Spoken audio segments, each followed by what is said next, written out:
Selamat pagi semuanya. Perkenalkan kami dari kelompok 3. Kali ini kami akan membawakan materi tentang kesetimbangan kimia. Kelompok 3 kali ini beranggotakan ada Angkulur Pangesti dengan NPM 2020-1350-0132. Yang kedua ada Fitri Wulandari dengan NPM 2020-1350-0039. Yang ketiga ada Hisbullah dengan NPM 2020-1350-0533. Yang keempat ada Nisa Nurfadilah dengan NPM 2020-1350-0040. Dan yang terakhir ada saya sendiri, Salomita Agustina, dengan NPM 2020-1350-0110. Konsep kesetimbangan. Kesetimbangan kimia adalah suatu keadaan di mana kecepatan dapat berlangsung dari kiri ke kanan dan dari kanan ke kiri, di mana kecepatan ke kanan sama dengan ke kiri pada suhu tertentu. Lambang yang digunakan pada reaksi kesetimbangan adalah tanda panah berlawanan atau A plus B tanda panah berlawanan V1 V2 C ditambah D. Keadaan setimbang terjadi jika V1 sama dengan V2. Suatu reaksi disebut seimbang jika memiliki ciri-ciri sebagai berikut. Yang pertama, secara makrofis, zat-zat yang ada dalam reaksi tidak mengalami perubahan konsentrasi. Yang kedua, reaksi maju dan balik tetap berlangsung dengan skala mikro. Yang ketiga, laju maju atau zat produk sama dengan laju balik atau zat reaktan. Yang keempat, ditandai dengan suatu tetapan kesetimbangan K yang memiliki harga tetap pada suhu tetap. Berikut adalah gambar grafik konsentrasi terhadap waktu. Di samping adalah gambar grafik perubahan reaksi terhadap waktu pada reaksi bolak-balik. Pada grafik di atas, konsentrasi produk sama dengan konsentrasi reaktan. Dari grafik ini terlihat bahwa jumlah reaktan dan produk ketika mencapai titik kesetimbangan adalah konstan, sehingga perbandingannya juga konstan. Selanjutnya, arah reaksi. Arah reaksi dibagi menjadi dua, yaitu reaksi searah dan reaksi dua arah. Reaksi searah atau irreversible adalah reaksi yang berlangsung dari arah reaktan ke produk atau ke kanan. Ciri-cirinya ditulis dengan satu arah anak panah, berlangsung tuntas atau berkesudahan. Produk tidak dapat diubah kembali menjadi reaktan. Contohnya reaksi antara larutan NaOH dan HCl. Pada reaksi ini, NaOH habis bereaksi dengan HCl, sehingga terbentuk NaCl dan air. NaCl dan air tidak akan bereaksi kembali membentuk NaOH dan HCl, atau dapat ditulis NaOH ditambah HCl Aq yang merupakan reaktan bereaksi menjadi NaCl ditambah H2OL atau produk. Yang kedua yaitu reaksi dua arah atau reversible. Reaksi dua arah adalah reaksi bolak-balik yang dapat berlangsung dari reaktan ke produk atau sebaliknya. Ciri-cirinya yaitu reaksi ditulis dengan dua anak panah yang berlawanan. Reaksi berlangsung dari dua arah yaitu dari zat reaktan dan produk. Reaksi ke kanan disebut dengan reaksi maju dan reaksi ke kiri disebut dengan reaksi balik atau mundur. Contohnya yaitu N2 plus 3H2 yang merupakan reaktan bereaksi bolak-balik 2NH3 yang merupakan produk. Selanjutnya yaitu jenis-jenis kesetimbangan kimia. Jenis-jenis kesetimbangan kimia dibagi menjadi dua. Yang pertama, kesetimbangan homogen. Kesetimbangan homogen adalah kesetimbangan kimia yang terdiri dari satu macam fasa zat. Contohnya yaitu 2SO2G ditambah O2G bereaksi bolak-balik 2SO3G, di mana zat reaktan dan produk memiliki fasa yang sama yaitu fasa gas. Yang kedua, kesetimbangan heterogen. Kesetimbangan heterogen adalah kesetimbangan kimia yang terdiri dari beberapa fasa zat. Contohnya, AgNO3Aq ditambah NaClAq bereaksi bolak-balik AgClS ditambah NaNO3Aq, di mana zat reaktan dan produk memiliki fasa yang berbeda, yaitu fasa larutan atau aqueous dan fasa solid atau cair. Selanjutnya akan dijelaskan oleh Fitri Wulandari. Menjelaskan tentang tetapan kesetimbangan kimia. Tetapan kesetimbangan kimia merupakan angka yang menunjukkan perbandingan secara kuantitatif antara produk dan reaktan. Tetapan kesetimbangan ini dapat dinyatakan dalam Kc dan Kp, di mana Kc merupakan tetapan kesetimbangan konsentrasi yang dinyatakan dalam konsentrasi molar, sedangkan untuk Kp, tetapan kesetimbangan yang dinyatakan dalam tekanan parsial. Secara umum, reaksi kesetimbangan dapat dituliskan sebagai berikut, yaitu A plus B akan bereaksi menjadi C plus D. Berdasarkan reaksi yang di atas, maka dapat kita ketahui harga Kc dan Kp, yaitu untuk Kc sama dengan konsentrasi C pangkat C dikali konsentrasi D pangkat D per konsentrasi A pangkat A dikali konsentrasi B pangkat B. Sedangkan untuk tekanannya, yaitu Kp sama dengan tekanan C pangkat C dikali tekanan D pangkat D per tekanan A pangkat A dikali tekanan B pangkat B. Tentang kesetimbangan kimia Kc dan Kp. Yang pertama, tetapan kesetimbangan konsentrasi molar atau Kc. Kc adalah perbandingan hasil kali konsentrasi dari produk dengan hasil kali konsentrasi dari reaktan yang masing-masing dipangkatkan oleh koefisiennya. Tetapan kesetimbangan berdasarkan konsentrasi zat yang hanya berlaku untuk zat-zat dengan fasa gas dan larutan. Sedangkan zat yang berfasa padat dan cair tidak disertakan dalam persamaan tetapan kesetimbangannya. Konsentrasi zat yang mempengaruhi laju reaksi hanya fasa gas dan larutan, sehingga konsentrasi zat yang berpengaruh dalam rumus tetapan kesetimbangan juga hanya zat-zat yang berupa gas atau larutan. Dalam persamaan kesetimbangan konsentrasi molar atau Kc, reaksi kesetimbangan A plus B setimbang dengan C plus D. Rumusnya, Kc sama dengan konsentrasi C pangkat C dikali konsentrasi D pangkat D per A konsentrasi pangkat A dikali konsentrasi B pangkat B, di mana keterangannya Kc sama dengan tetapan kesetimbangan konsentrasi A sama dengan konsentrasi zat A, B adalah konsentrasi zat B, C adalah konsentrasi zat C, D adalah konsentrasi zat D, dan A, B, C, dan D huruf kecil sama dengan koefisien pada reaksi kesetimbangan. Berikut ada dua contoh reaksi. Yang pertama, ada reaksi 2SO2 gas plus O2 gas setimbang dengan 2SO3 gas. Maka Kc-nya ialah Kc sama dengan konsentrasi SO3 pangkat 2 per SO2 pangkat 2 dikali konsentrasi O2. Yang kedua ada reaksi AgNO3 aqueous plus NaCl aqueous setimbang dengan AgCl solid plus NaNO3 aqueous. Maka Kc-nya ialah konsentrasi NaNO3 per konsentrasi AgNO3 dikali konsentrasi NaCl. Berikut adalah contoh soal untuk menentukan suatu nilai Kc. Dalam ruangan tertutup bervolume 1 liter dimasukkan 64 gram gas SO2 dan 32 gram gas O2. Setelah setimbang, ternyata terdapat 0,4 mol gas SO3.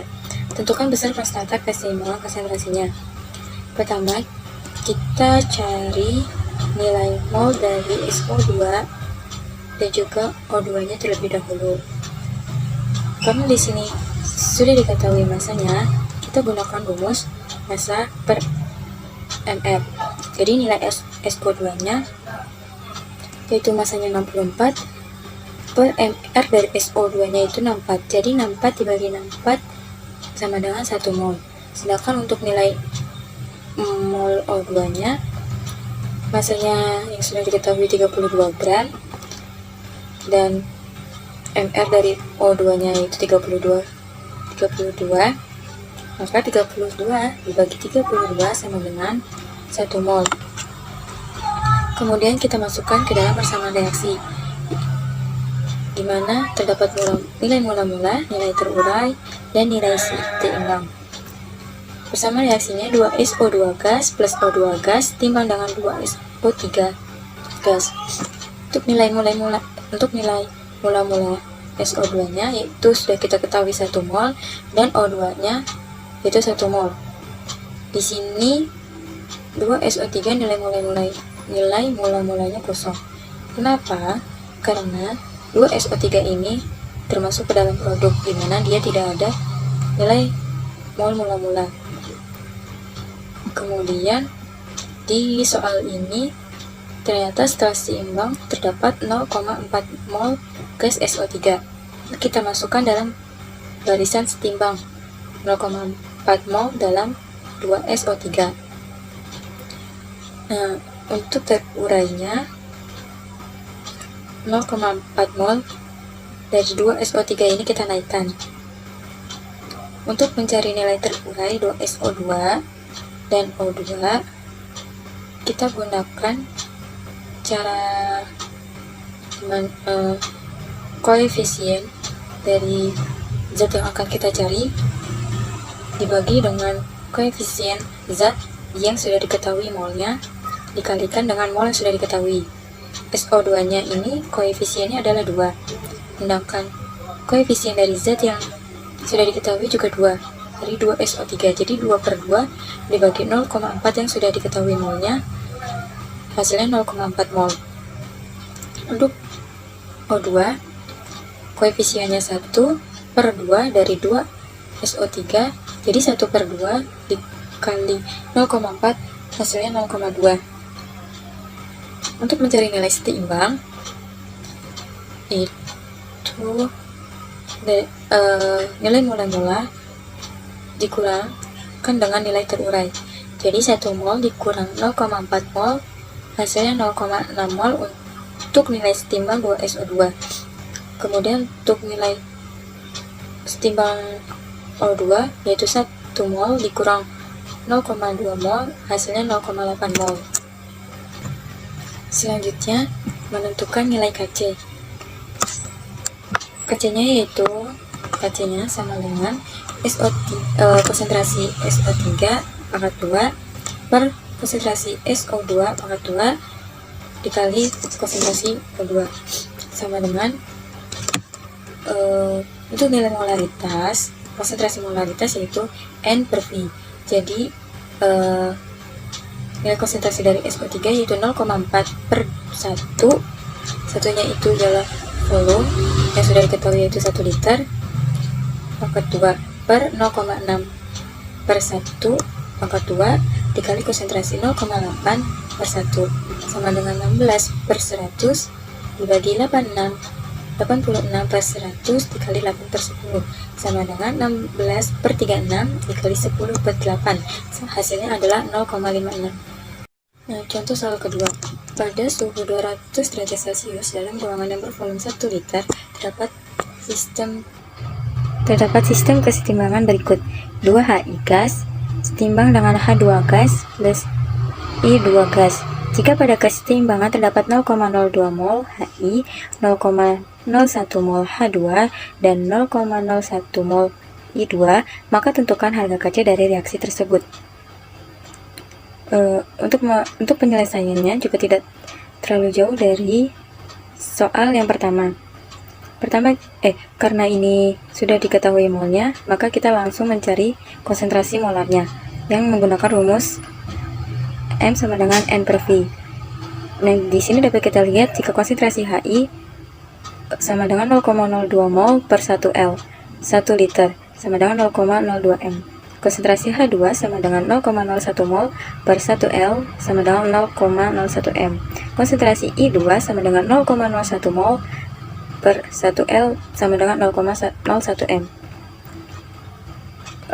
Kemudian langsung saja kita hitung nilai Kc-nya, yaitu Kc sama dengan konsentrasi H2 dikali konsentrasi I2 per konsentrasi HI2 kuadrat. Nah, untuk H2-nya 0,01 dikali 0,01 per 0,02 kuadrat. Hasilnya adalah 0,25. Tetapan keseimbangan tekanan parsial atau Kp. Kp adalah tetapan perbandingan antara tekanan parsial atau Px zat ruas kanan dengan tekanan parsial zat ruas kiri yang dipangkatkan dengan koefisiennya. Tetapan kesetimbangan berdasarkan tekanan hanya berlaku untuk zat-zat dengan fasa gas saja. Rumus umum dalam persamaan kesetimbangan tekanan Kp. Reaksi kesetimbangan A plus B setimbang dengan C plus D.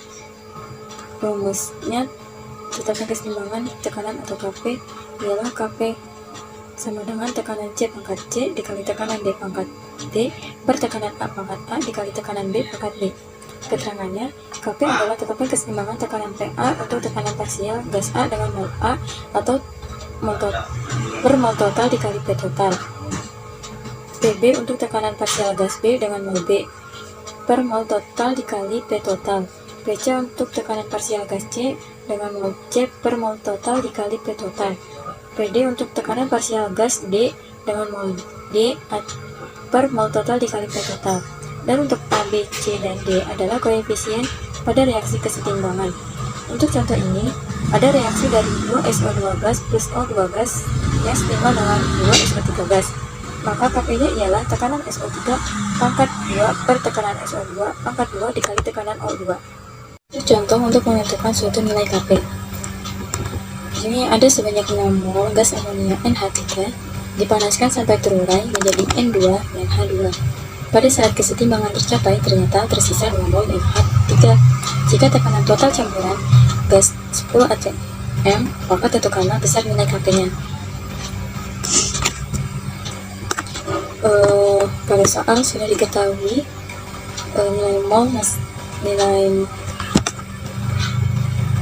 mol yang terurai masing-masing. Maka kita langsung saja masukkan ke dalam persamaan reaksi. Di sini ada 2 NH3 gas timbang dengan N2 gas plus 3 H2 gas. Nilai mula-mula yang ada yang sudah diketahui pada soal 2 NH3 gas yaitu 6 mol. Untuk N2 dan 3 H2 di sini nilai mula-mulanya kosong. Kita sudah bahas ini untuk menentukan nilai Kc sebelumnya. Karena zat ini adalah suatu produk, maka dia tidak ada nilai mula-mulanya. Untuk nilai terurainya,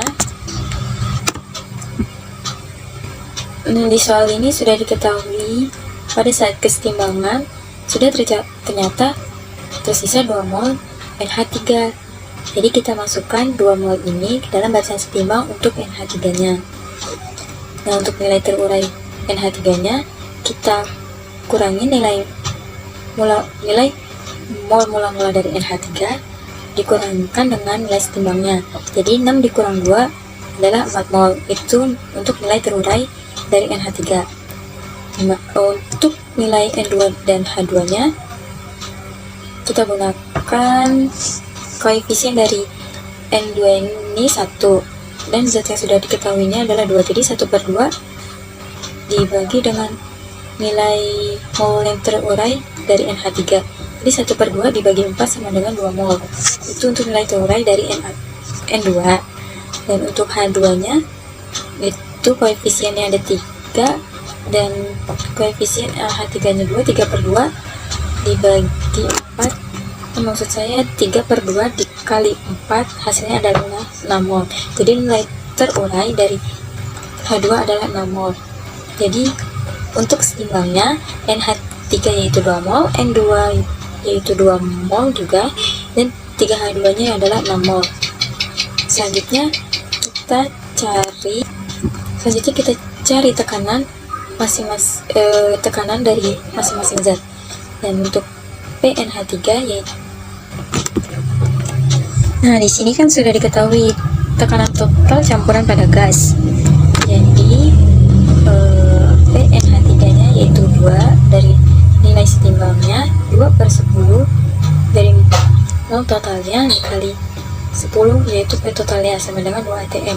Dan untuk tekanan NH2-nya yaitu 2/10 dikali 10 sama dengan 2 atm. Dan PH2-nya 6/10 dikali 10 sama dengan 6 atm. Sehingga nilai Kp-nya yaitu Kp sama dengan tekanan N2 dikali tekanan PH2 pangkat 3 per PNH3 pangkat 2 sama dengan 2 dikali 6 pangkat 3 per 2 pangkat 2 sama dengan 216/2 sama dengan 108. Jadi hasil dari Kp-nya ialah 108. Contoh kedua, dalam ruangan bertekanan 2 atm terdapat 0,2 mol gas A, 0,10 mol gas B, dan 0,20 mol gas C. Dengan reaksi yang terjadi, A gas plus B gas timbangan dengan C gas.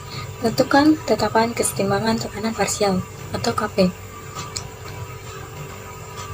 Di sini belum diketahui mol totalnya, maka kita cari terlebih dahulu mol totalnya, yaitu mol total sama dengan mol A plus mol B plus mol C sama dengan 0,2 plus 0,10 plus 0,20 sama dengan 0,5.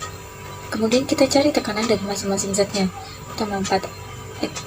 Tekanan A sama dengan 0,2 mol per 0,5 mol dikali 2 atm, hasilnya 0,8 atm. Untuk tekanan B sama dengan 0,10 mol per 0,5 mol dikali 2 atm, hasilnya 0,4 atm. Dan untuk tekanan C nya 0,20 mol per 0,5 mol dikali 2 atm sama dengan 0,8 atm. Sehingga kita dapat menentukan nilai KP-nya dengan KP sama dengan tekanan C per tekanan A kali tekanan B. KP sama dengan 0,8 atm per 0,4 atm dikali 0,8 atm. Sehingga kita dapat menghasilkan KP sama dengan 0,4. Hubungan Kc dan Kp antara tetapan kesetimbangan berdasarkan konsentrasi dan tekanan gas memiliki suatu hubungan. Hubungan antara Kc dan Kp dapat ditentukan dalam sebuah persamaan. Melalui persamaan umum gas ideal, PV sama dengan nRT dapat diperoleh hubungan antara Kc dan Kp. Hubungan antara Kc dan Kp dapat dirumuskan sebagai berikut, yaitu Kp sama dengan Kc dikali RT pangkat delta N, di mana Kp merupakan tetapan kesetimbangan tekanan gas, Kc tetapan kesetimbangan konsentrasi, R merupakan tetapan gas umum, yaitu 0,082 atm mol pangkat min 1 K pangkat min 1. T adalah suhu yang berupa Kelvin, dan delta N ialah selisih koefisien gas produk dengan reaktan. Dari persamaan hubungan antara Kc dan Kp dapat disimpulkan bahwa nilai Kc sama dengan Kp saat RT pangkat delta N sama dengan 1. Kondisi ini terjadi saat nilai delta N sama dengan 0, atau koefisien gas reaktan sama dengan koefisien gas produk. Contoh soalnya, diketahui reaksi kesetimbangan CO2 gas plus CS setimbang dengan 2 CO gas pada memiliki suhu 27 derajat Celcius dan memiliki nilai Kc 0,5. Tentukan tetapan kesetimbangan tekanannya. Jadi suhunya itu adalah 27, karena ini masih dalam satuan Celcius, kita ubah ke satuan Kelvin, di mana 27 ditambah 273 sama dengan 300 K.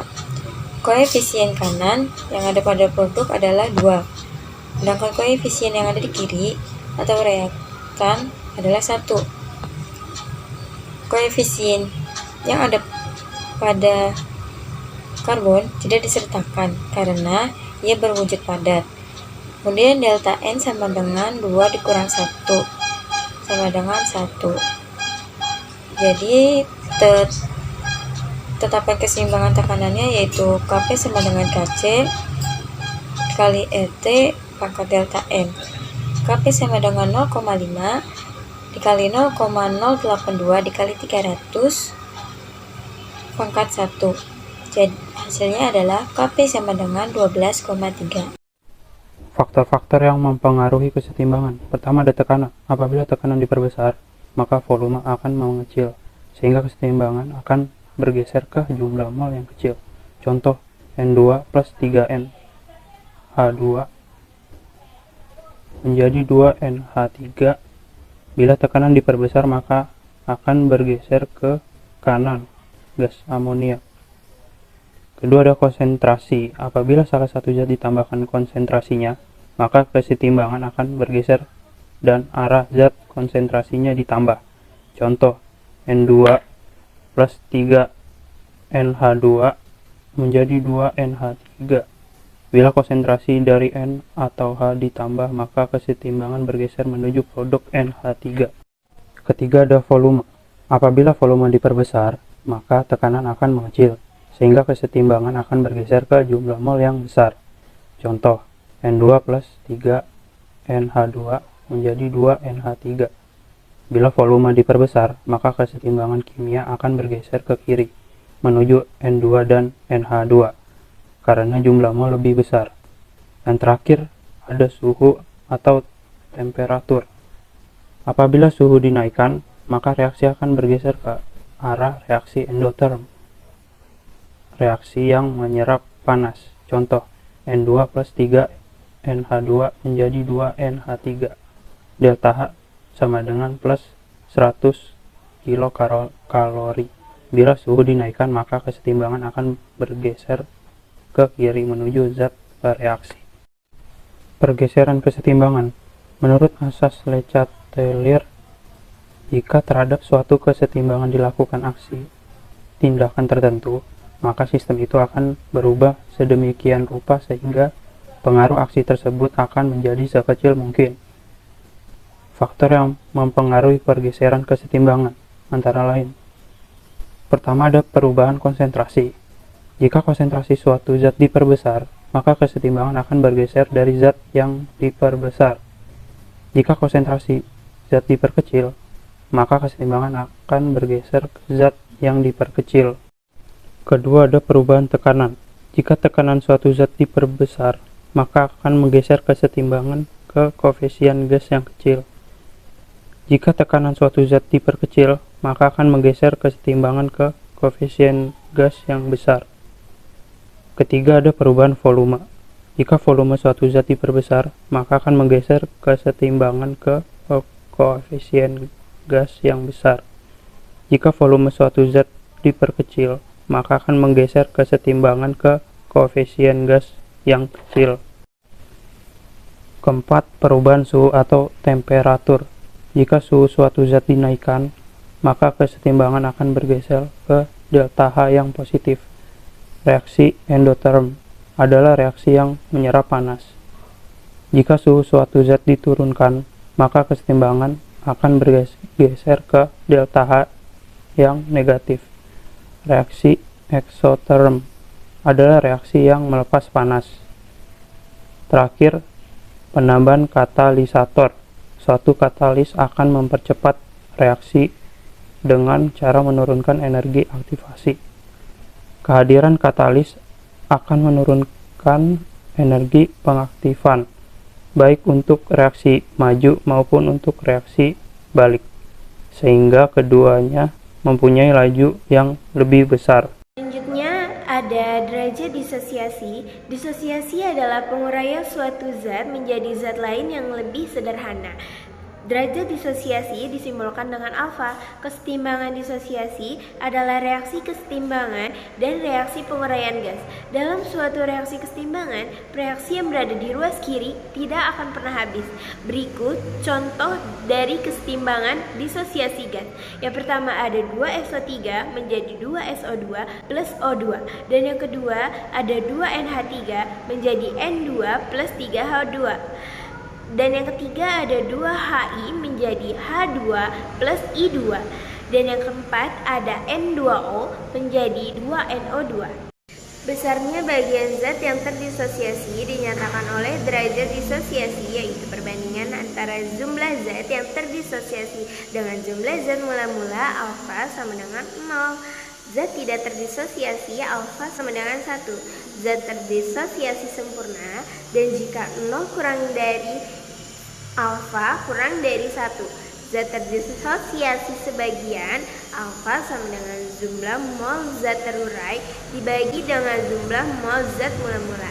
Contoh derajat disosiasi. Diketahui reaksi kesetimbangan 2HI menjadi H2 plus I2 jika 0,1 mol gas HI dimasukkan ke dalam wadah sebesar 1 liter dan dipanaskan pada suhu 100 derajat Celcius terbentuk 0,2 mol I2. Tentukan derajat disosiasi pada saat keadaan setimbang. Untuk mula-mulanya 2HI itu ada 0,1 mol dan terurai menjadi 0,04 mol, 0,02 mol, dan 0,02 mol. Dan dijumlahkan untuk keadaan setimbang menjadi 0,6 mol, 0,02 mol, 0,02 mol. Maka alfanya yaitu 0,04 dibagi 0,1 sama dengan 0,4. Kesetimbangan dalam industri. Prinsip-prinsip kesetimbangan kimia dapat diaplikasikan dalam bidang perindustrian, terutama kimia. Contohnya ada proses pembuatan amonia. Amonia ini dibuat berdasarkan reaksi antara gas nitrogen dengan hidrogen yang menggunakan katalis permukaan platina. Reaksi pembuatan amonia ini dikemukakan oleh Fritz Haber dan disempurnakan oleh rekannya yaitu Carl Bosch.